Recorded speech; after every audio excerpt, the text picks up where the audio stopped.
in many ways. I mean, I have really loved it. In fact, for me, because I'm also very big on women's rights and even on gender-based violence, first of all, I don't know who can beat anybody in their own house. It's not even possible. If anybody is going to move now, it's not me. It's not the homeowner. If anybody wants to move, it is the one who doesn't own the home. So I mean, I'm really happy about how the whole picture comes around. So it's women's leadership, it's women's economic empowerment, and it's also now women's dignity. I have loved it, and I have loved the rent because I have a good tenant. Every end of month is in Nigerian. Ma, I'm sending you my money, ma. Oh, send my money, oh. I don't have to worry too much. Hey, put my money. Send me. Everything is taken care of. I think that they should take the first step. You know, ni kama kuoga. Toa tu nguo ingia kwa maji. Usishinde ukiogopa maji. Ukiogopa maji sana hutawaioga. Wasichelewe. Mapema ndio best. But for me, what I've seen, if you're borrowing for development, you have to borrow. Even Kenya. If Kenya is borrowing for development, we have to borrow. If we are borrowing to develop, we have to borrow.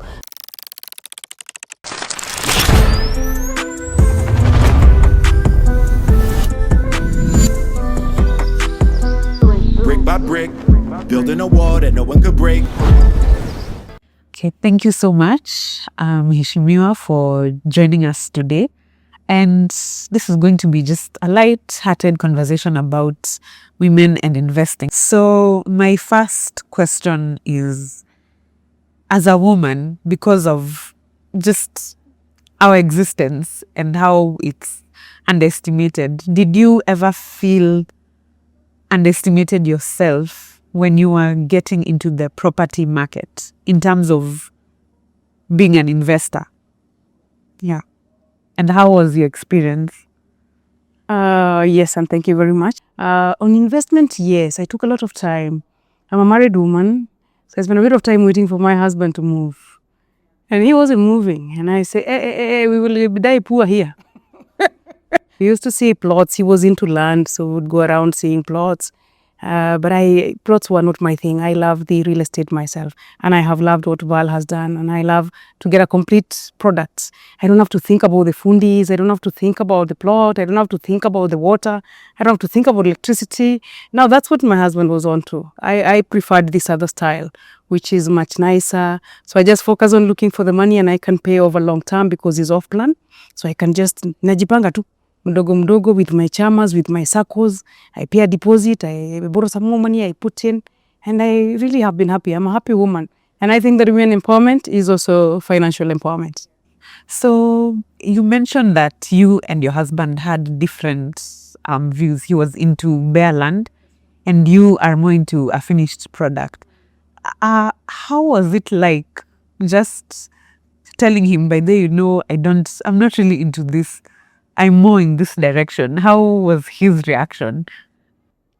No, he didn't believe me at first, and he still thought that the land was better. And I was, always in Kiseria, and I don't know, in Kajiado, in Magadi. We were just forever moving out of town. I think thicker greens, down on the highway. And he wasn't also making a decision, and I'm a little bit more, more decisive. So we spent some time. And then I had another place that I was buying, and the experience wasn't as good. That took long to finish. It eventually actually got finished. And he was helping me to design that one because now I had moved him on to the fixed, to the sort of products. So we eventually found, went on my product, and I continued to take him to Thika and to all those places for land. But then in the meantime, this one started moving. It had its own challenges, but eventually now, after that, we just, luckily we are two incomes. So we just say to each their own. Yeah. And is Vaal Real Estate your first investment? No, second. Second. What was your first, when was the first time you took that leap of faith into property investment on your own? Oh, actually, I wasn't too old. I was 31. I was 31 then and working as a director. I'm a lawyer, so I had, sort of scaled the junior lawyer years and had done this work with my husband was probably when I was 29. But as early as 27, I had a cousin who now I wish I had listened to then. Because when I got a good job at International Commission of Jurists, I think because I left university at 23, then was working as a lawyer at 24, 26, bought my first car. That star plate, I don't know why the R comes out, so it becomes a star plate. So then I was on the star plate and I was just having a good time with the star plate. When I bought the star plate, my cousin, I think about 27, 28, told my father that I should start to invest. And then I didn't listen. And I said, no, please, kidogo kidogo, ujaza kibaba. So I did, that's 27, 28. I didn't listen. 29, 30. Now we are doing this round with my husband. At 31 now, I'm all sold out. So I tried to buy that one at 34, at 31. By 34, it still wasn't done.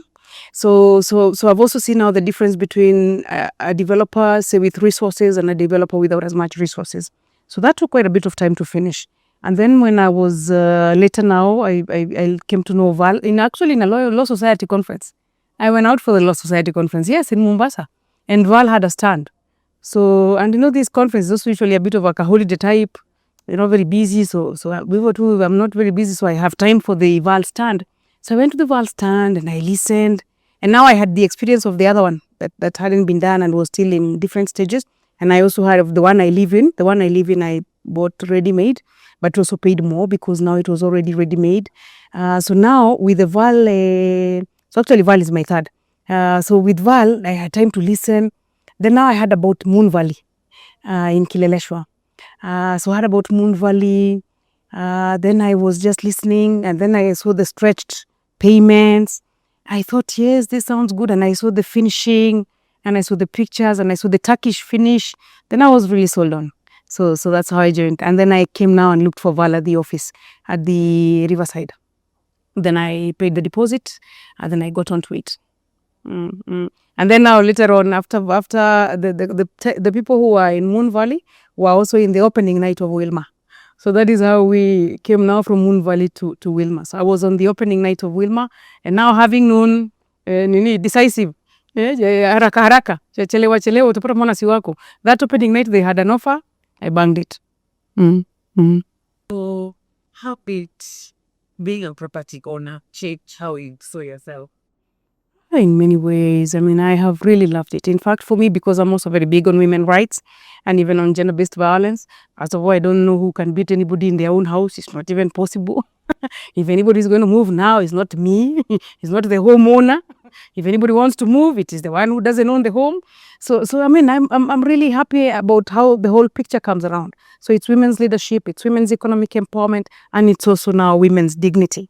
So I feel much better. I feel happier. Every time I see, like now I'm also looking at Australia, I'm like, oh my good Lord, I was on the opening night, even dreaming bigger than what I have with Moon Valley and Wilma. I have loved it, and I have loved the rent because I have a good tenant. Every end of month is a Nigerian. Ma, I'm sending you my money, ma. Oh, send my money, oh. I don't have to worry too much. Hey, put my money. Send me. Everything is taken care of. If there are repairs, Vaal is a really, really good. I still do my repairs with Vaal. If, the lock or whatever, or the hot water. Yeah, in fact, this particular tenant I have, I also got through Vaal. Actually, both. The first one I had and this one now, I've gotten through Vaal. And we are all really happy. I mean, it's a happy life and a good life. And I think with that one, I'm almost recouping my investment.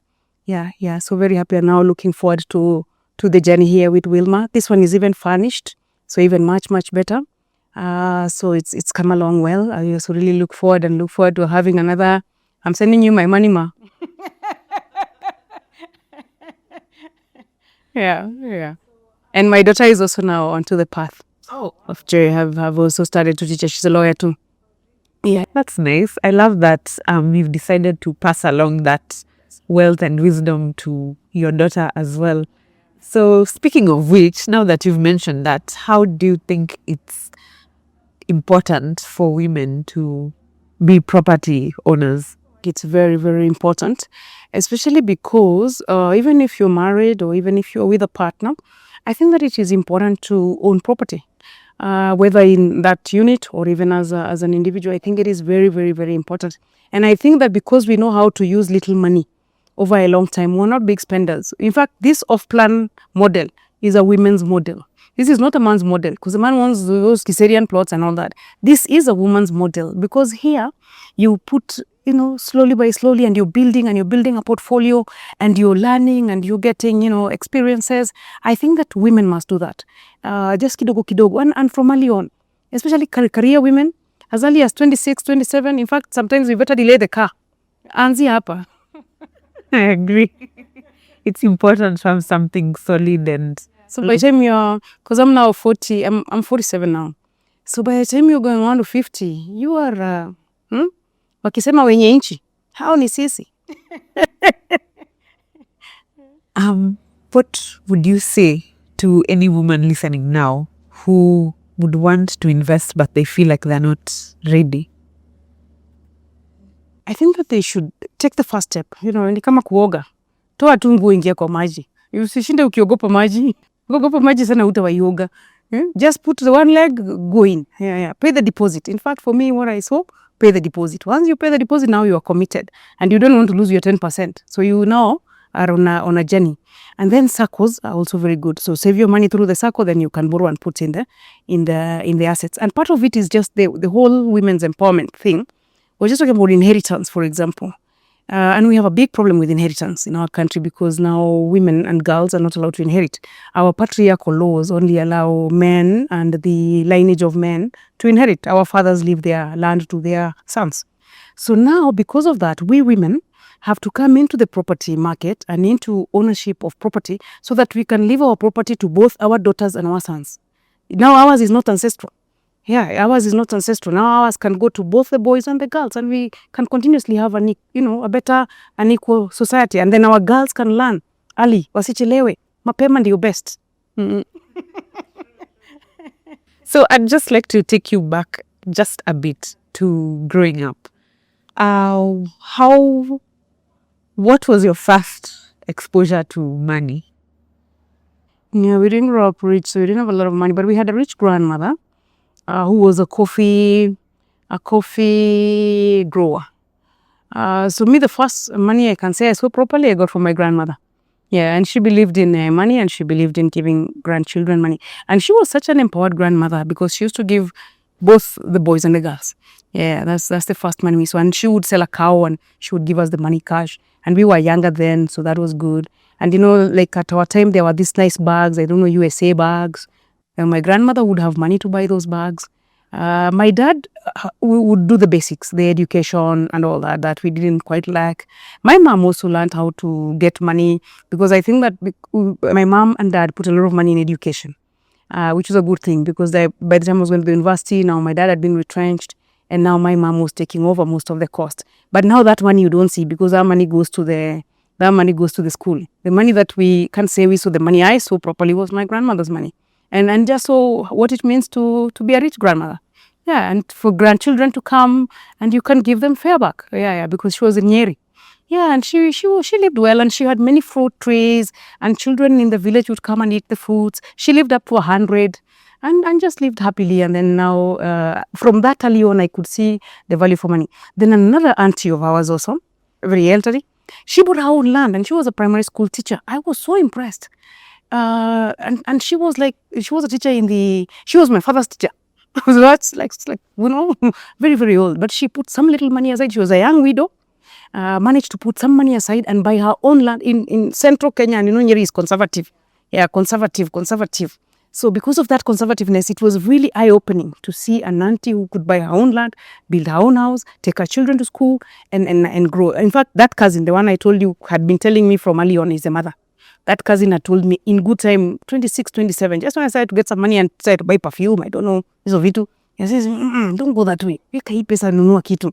I didn't listen. But now, from the experience of my grandmother, experience of that auntie, my cousin's message, by the way, because that message rings too, because I usually think now, if I had started at that 27, 28, 29, I would probably be way ahead. I had some insurance covers. But you can't compare. You can't compare all the different asset portfolios. The real estate is still way ahead, but some insurance covers also now matured. In fact, at the time they used to tell me, utafika 46 once. I never used to believe. Sasa nikafika na nikalipwa. But you can't compare. In my view, the better. But any time is good time. We say the best time to make a decision is yesterday. The next best time is today, is now. So what I would say is that women should come on now. They have really, really good products. And I like that Vaal has different, upper end, middle, 4-bedroom, 3-bedroom, 2-bedroom. You start somewhere. Start with the one that you can. Start with 2 bedrooms, start with 1 bedroom and do the portfolio and mix and match. borrow here, pay here, just keep moving, and it's all a wholesome life. And then your life is richer. You're a much richer woman. You're a much, happier woman. The country, and eventually we all want soft life. So you're moving closer to soft life. You've mentioned about borrowing, and there's already one of the things I think most Kenyans have is that you don't really want to have so many debts to be able to just afford real estate. But how do you navigate that as an empowered woman who is financially savvy? I think that borrowing is not about a thing. First, there are products like mortgages, because I have been on mortgage myself, which is a really also good product, because some employers now have the mortgage. So if you have an employer who has a mortgage, take it. And many employers now will have mortgage because it is part of the HR, staff retention, that sort of stuff. And if you are in grades that are not, not all grades get mortgage. The first thing you do is empower yourself to get to the mortgage level, which means that you go back to school, you get your masters and all that until you get to the level where the mortgages are. So mortgage is one type of borrowing, which is a good one. But then the other type, which I'm also very persuaded on, is a SACCO. Because SACCO is your savings, and then you borrow 3 times of your savings. And you have to get loan that is low interest, because like the SACCOs are 1% per month, so that then you can build up a kitty, because building up a kitty takes a bit of time. Especially say like if you are to build up deposit, then you have to be putting some money aside every month so that you can build deposit. Yeah, the banks also sometimes when you need to. But for me, what I've seen, if you're borrowing for development, you have to borrow.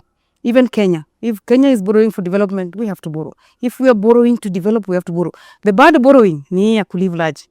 Borrowing to drink, borrowing to eat nyama, borrowing to do perfume, borrowing to mzinga. Now that is wrong borrowing. Borrowing to buy an apartment, that is good borrowing, because our money will be recouped. Yeah. So that was the Honorable Priscilla Nyokabi, a lawyer and women's rights advocate.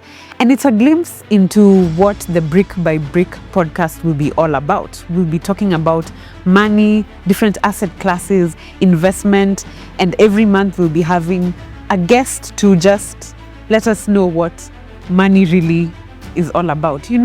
Stuff that you don't really learn in school. So stay tuned for the next episode.